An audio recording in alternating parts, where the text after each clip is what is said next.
the best.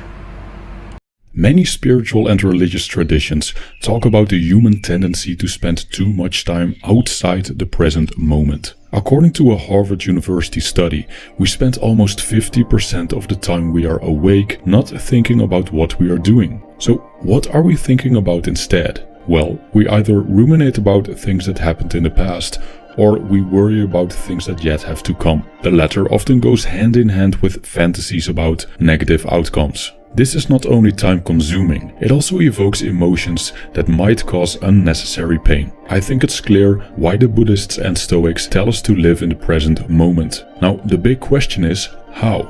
In this video, I will present you 8 ways to enter the present moment.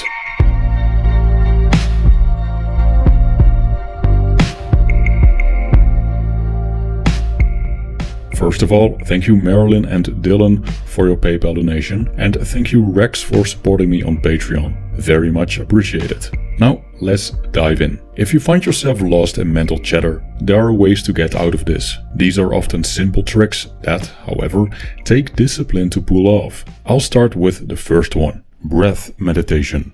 An easy way to find relief from overthinking is watching the breath and how the body and mind reacts to it. The Buddhists call this anapanasati, which means mindfulness of breathing. This is not the same as breathing exercises, in which one purposefully controls the rhythm of the breath. Based on the Buddhist tradition, we can do breath meditation in several stages. The first stage is the contemplation of the body, thus watching the breath and sensations of different body parts. The second stage is the contemplation of feelings, like anger, and how they linger in the mind. The third stage is focusing on thoughts and how they come and go.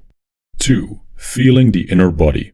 Most of our bodily processes go completely autopilot. An effective escape from the immersion in all kinds of thinking patterns is focusing on what's going on inside. You can look at the tightness of the muscles, for example, or focus on the digestive system. When you do this, you will find out that the inner body is a very lively place. Keeping your focus on the liveliness keeps you in the now and makes you calmer. This is basically a part of Buddhist breathing meditation, but it can be used as a standalone practice as well to trick the mind into the present moment immediately. Spiritual teacher Eckhart Tolle teaches this practice in his book The Power of Now.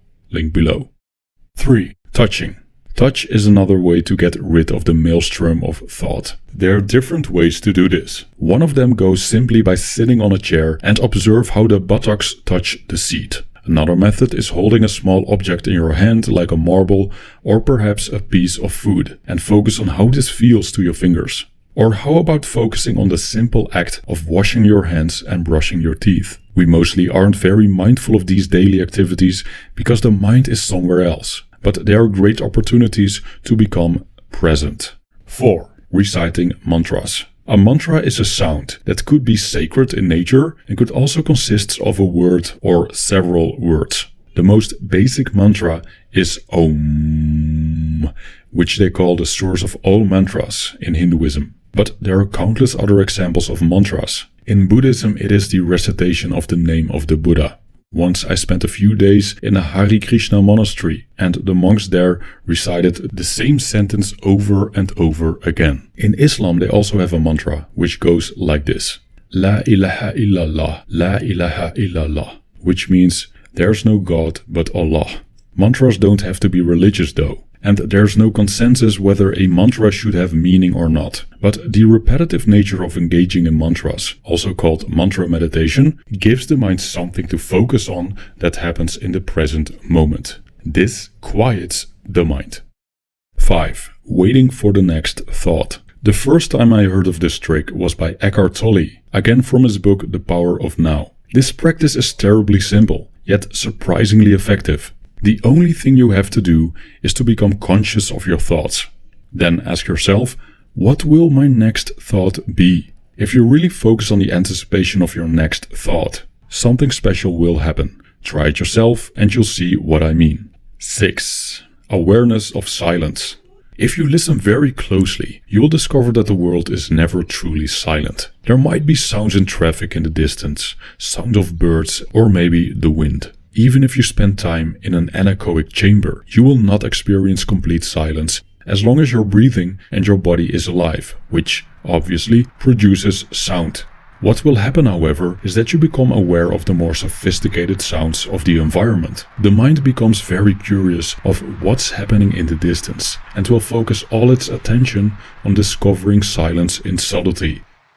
7. Listening closely to words. This practice works for social anxiety as well. In fact, Dr. Jordan Peterson proposes this practice to overcome the fear of talking to people. By listening closely to what people have to say, you basically shift your attention from your thoughts to the person speaking. Having dealt with social anxiety myself, I can say the following.